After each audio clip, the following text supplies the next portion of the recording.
Dalam sejarah manusia, terdapat dua macam respon manusia terhadap kesulitan.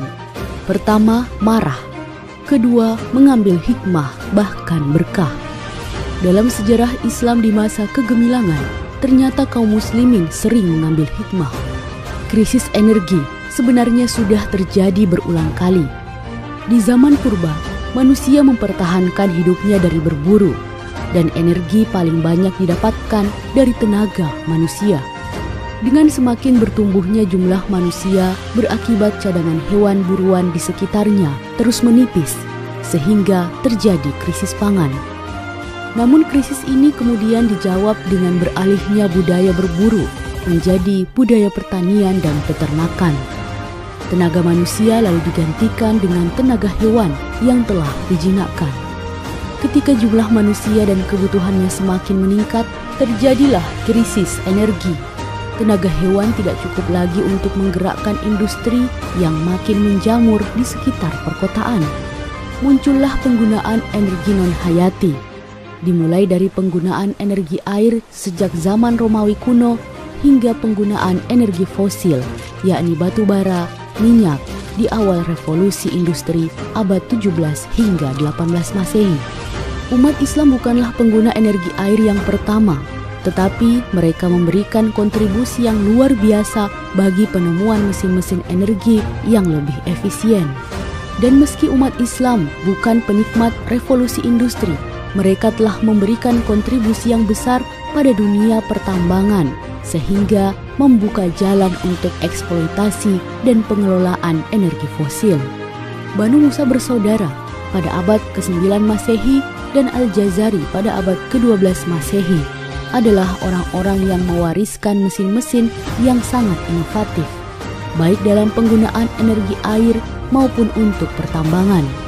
Sinergi tiga bersaudara itu antara lain menemukan desain lampu minyak yang tahan tiupan angin sehingga cocok dipakai di udara terbuka. Mereka juga membuat alat ventilasi dan mesin keruk yang dirancang secara cerdas dan dimuat dalam buku mereka, Kitab Al-Hiyal. Saat itu, di belahan dunia lainnya, terdapat banyak pertambangan liar yang tidak mempedulikan aspek-aspek keselamatan. Lokasi tambang pun bisa menjadi kuburan massal akibat gas beracun atau air bah yang memancar tiba-tiba dari sungai di dalam tanah. Namun pada penambangan-penambangan yang dikelola oleh khilafah, sudah digunakan ventilator karya Banu Musa dan pompa air karya Taqiyuddin. Dengan alat-alat itu tak heran ketika geografer Al-Idrisi pada abad ke-12 Masehi mengunjungi tambang air raksa di utara Cordoba, Spanyol. Ia diberitahu bahwa kedalaman lubang tambang dari permukaan tanah tidak kurang dari 250 fathom atau sekitar 457 meter. Tidak mungkin tanpa ventilator, pompa air, dan drainase yang memadai. Tentang pengolahan tambang, Al-Biruni menulis, pencarian batu akik atau rubi dilakukan dengan dua cara. Pertama dengan menggali tambang di bawah gunung, dan yang lain dengan mencarinya di antara kerikil dan tanah yang berasal dari reruntuhan gunung akibat gempa bumi atau erosi karena banjir. Dalam kitabnya Al-Jamahir, Al-Biruni membahas tentang berbagai mesin pengolah mineral. Mesin-mesin ini mirip penggiling kertas, tetapi yang dihancurkan adalah batuan. Setelah dihancurkan sampai halus, batuan itu kemudian dapat dipisahkan, misalnya emas dari tembaga. Seluruh mesin-mesin ini pada abad ke-4 Hijriah atau abad ke-10 Masehi telah digerakkan dengan tenaga air.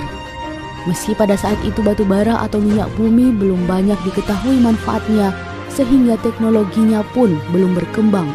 Namun tanpa alat-alat pertambangan yang dikembangkan kaum muslimin saat itu, eksploitasi batu bara dan minyak bumi saat ini tidak bisa dibayangkan.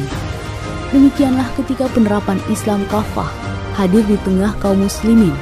Teknologi bagaimanapun hanyalah alat semata.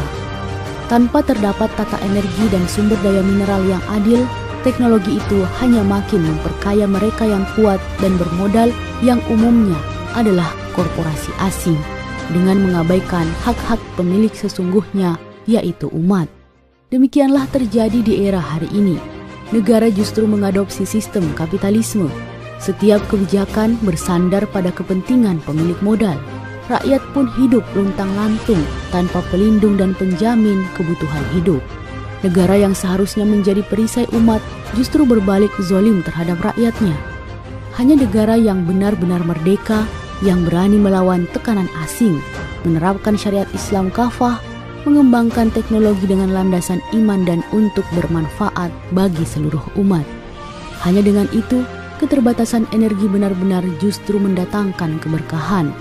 Itulah ketika khilafah, yakni negara yang menerapkan Islam kafah, mengelola tambang yang merupakan salah satu sumber daya alam negara dengan pengelolaan yang amanah dan menyejahterakan rakyat.